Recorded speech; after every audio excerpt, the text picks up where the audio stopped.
দোলাপুর গ্রামে গোল্টু বাঘ নামে বাস করত। তার একটা গায় এবং বাছুর ছিল। সে গায়ের দুধ বিক্রি করে তার সংসার চালাতো।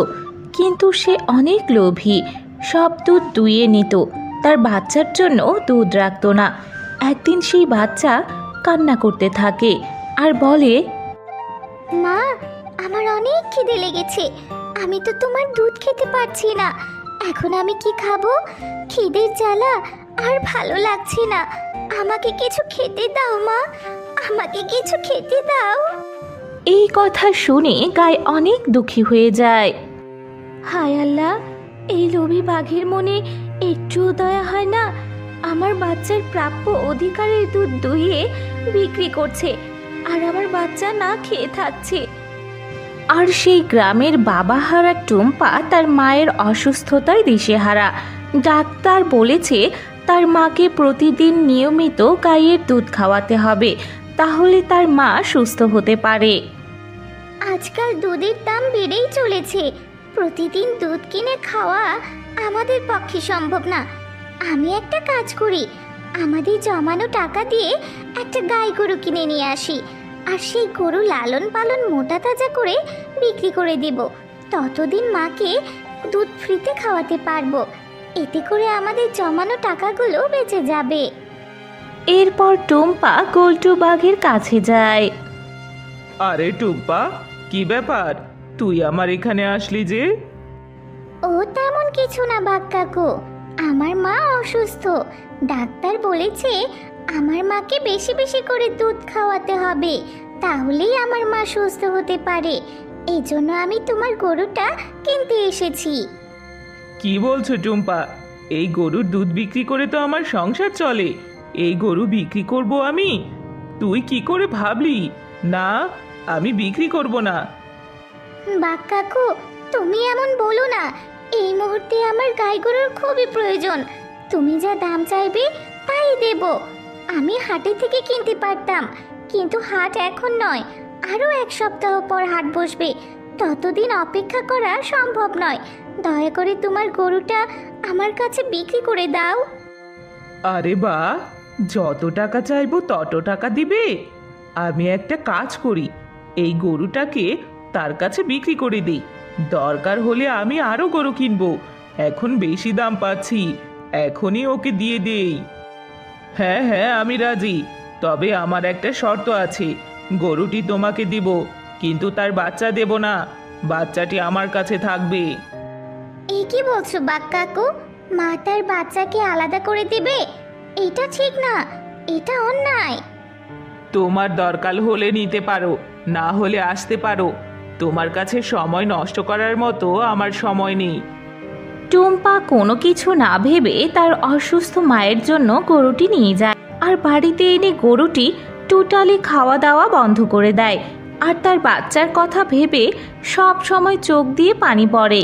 গরুর এই কষ্ট দেখে টুম্পা আবার গোল্টু বাঘের কাছে যায়। দেখো বাঘ কাকু, মায়ের কাছ থেকে বাচ্চাকে আলাদা করে রাখা পাপ। আমাদের মা যেমন আমাদেরকে অনেক ভালোবাসে, তেমনি গরুটিও তার বাচ্চাকেও অনেক ভালোবাসে। আমি তোমাকে আরো অনেক টাকা দিচ্ছি, দয়া করে তার বাচ্চাটিকে দিয়ে দাও। কিন্তু গোল্টু বাঘ কোনোভাবেই রাজি হলো না। তারপর টুম্পা দুঃখী হয়ে সেখান থেকে চলে যায়। মা টুম্পা, আমি এই গরুটার কষ্ট আর দেখতে পারছি না। আমরা পরে নয় একটা গরু কিনে নেব, ওকে ছেড়ে দে, ও তার বাচ্চার কাছে চলে যাক। টুম্পা তার মায়ের কথা শুনে গরুটিকে ছেড়ে দেয়, আর গরুটিও তাড়াতাড়ি করে সেখান থেকে চলে যায় আর তার বাচ্চার কাছে চলে আসে। বাচ্চাও অনেক খুশি হয়, দুধও খেতে শুরু করে। আর গোল্টু বাঘ তখনই দেখতে পায় গরুটি চলে এসেছে। এই, তুই চলে এসেছিস? এখন টুম্পা এসে আমার কাছে যদি টাকা চাই, আমি কোথা থেকে দেব? যা এখান থেকে, চলে যা বলছি, চলে যা। আর বাঘ জোরে জোরে মারতে থাকে। মায়ের আঘাতে গরুটি চিৎকার করতে থাকে। এরপর লোভী বাঘের মাথায় একটা বুদ্ধি আসে। টুম্পা আসলেই দেখা যাবে। এখন আমি আবার এই গরুর দুধ বিক্রি করে ইনকাম করি। হা হা হা হা হা। এই কথা বলে সেখান থেকে চলে যায়।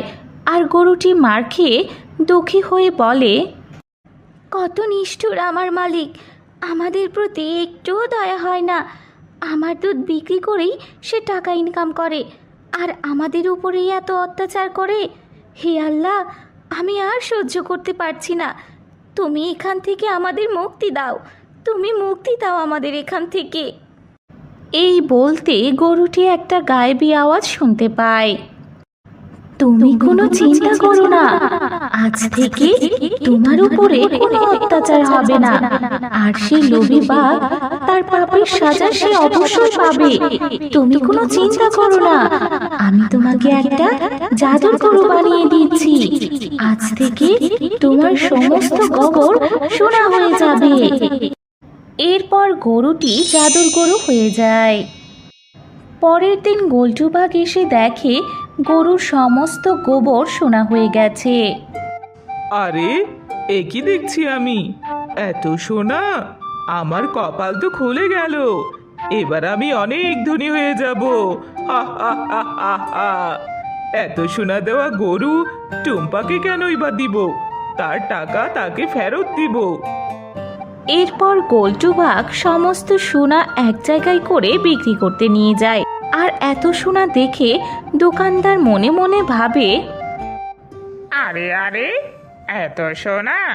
এ কোথায় পেল এত সোনা? একজন মূর্খ চাষা হয়ে তার কাছে যদি এত সোনা থাকে, তাহলে আমার কাছে কত সোনা থাকার কথা। আমি একটা কাজ করি, নকল সোনা বলি, আমি তাকে ভাসিয়ে দেই আর পুলিশের ভয় দেখায়। তাহলে সে সমস্ত সোনা ফেলে এখান থেকে চলে যাবে, আর সমস্ত সোনা আমার হয়ে যাবে। এই যে বল্টু ভাই, এই নকল সোনাগুলো কোথায় পেলে? আমার সঙ্গে গাদ্দারি আর আমাকে ঠকাতে এসেছো? কে কোথায় আছিস? ধর একে তাড়াতাড়ি, পুলিশকে খবর দে। এই কথা শুনে বল্টু বাঘ ভয় পেয়ে সোনা দানা রেখে তাড়াতাড়ি সেখান থেকে পালিয়ে যায়। না, এটা আমার ঠিক হচ্ছে না। টুম্পার গায়ে বাছুর টুম্পাকে দিয়ে আসি। এই কথা বলে গোলটু বাঘ গায় আর বাছুরকে টুম্পার কাছে গিয়ে গাই আর বাছুরকে দিয়ে সে চলে যায়। আর তার পরের দিন সকালে টুম্পা এবং তার মা যখন দুধ দুয়াতে আসে আর তারা দেখে সমস্ত গোবর সোনা, এই দেখে তারা অনেক খুশি হয়। আর কিছুদিন পরেই সেই কথা গোলটু বাঘের কানে যায়। না না, এটা হতে পারে না। আমার কাছে যখন ছিল তখন আমাকে নকল সোনা দিত, আর তাদের কাছে গিয়ে আসল সোনা দিচ্ছে। হুম, তার মানে দোকানদার আমাকে ঠকিয়েছে, আসল সোনাকে নকল সোনা বলেছে। আমি একটা কাজ করি, টুম্পাদের বাড়িতে গিয়ে দেখি আসলে ব্যাপারটা কি। এরপর গোলটু বাঘ টুম্পাদের বাড়িতে আসে, এসে দেখে সমস্ত গোবর আসলেই সোনা। এই দেখে বাঘের মনে আবারও অনেক লোভ হয়, আর সমস্ত সোনা চুরি করে নিয়ে সেখান থেকে পালিয়ে যায়। তার পরের দিন সে আবারও সমস্ত সোনা চুরি করে নিয়ে যায়।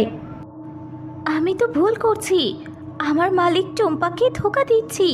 ও কত ভালো, সে আমাকে খেয়াল রাখে। না না, এই দুষ্ট বাঘের চুরির কথা সবার সামনে ফাঁস করে দেব। এরপর গোলটু বাঘ প্রতিদিনের মতো সোনার গোবর নিয়ে পালাচ্ছিল, আর তখনই গরু পিছন দিকে এসে শিং মেরে দেয়। ওরে বাবারে, আমাকে মেরেই ফেললো! আমাকে বাঁচাও! কে কোথায় আছো গো? আমাকে বাঁচাও! আমাকে মেরে ফেললো! আর এই চিৎকারে টুম্পা বের হয়, আর সোনার গোবর দেখে টুম্পা অবাক হয়ে যায়। এ কি বাঘ কাকু, আমি ভেবেছিলাম এই গরু সাধারণ গোবর দিচ্ছে, আর ভেবেছিলাম তার জাদু শক্তি নষ্ট হয়ে গেছে, সেজন্য হয়তো সাধারণ গোবর দিচ্ছে। তাহলে তুমি সোনার গোবরগুলো চুরি করেছিলে এতদিন? ব্যাস, চুপ করো টুম্পা। তোর কাছে আমি গাই বিক্রি করেছি, গোবর নয়। তাই গোবরের ওপর আমার অধিকার। আমি যদি তোর কাছে ভালো করে চাইতাম, তুই কি আমাকে দিতি? কখনো দিতি না। তাই বাধ্য হয়ে আমাকে চুরি করতে হয়েছে। আমার সোনার প্রয়োজন নেই, আমি দুধ পেলেই যথেষ্ট। তুমি সমস্ত সোনা নিয়ে যাও বাঘ কাকু। এরপর গোলটু বাঘ সমস্ত সোনাদানা নিয়ে চলে যায়। আর এদিকে সেই দোকানদার ভাবে, আরে সে এত সোনা কোথায় পেয়েছিল? মনে হয় তার কাছে আরও সোনা আছে। যাই, আমি তার বাড়িতে গিয়ে দেখি। যদি সোনা দানা পাই তাহলে তার সমস্ত সোনা ছিনিয়ে নিয়ে আনবো, আর আমি অনেক ধনী হয়ে যাব। এরপর চাকু নিয়ে সে গোলটু বাঘের ঘরে আসে আর বলে, এই কোথায় কোথায় সোনা দানা লুকিয়ে রেখেছিস? সব সোনা দানা দিয়ে দে, নইলে আমি তোকে মেরে ফেলবো। দে বলছি, তাড়াতাড়ি দে। আমি তোকে দেব না আমার সোনা। ও, তাহলে তুই দিবি না? কি করে নিতে হয় আমার জানা আছে। এবার তাহলে তুই সমস্ত সোনা দানা নিয়ে ওপরে যা। এই বলে গোলটু বাঘকে সেখানেই মেরে দেয় আর সমস্ত সোনাদানা নিয়ে সে সেখান থেকে চলে যায়। তো বন্ধুরা, এতে আমরা কি শিখলাম?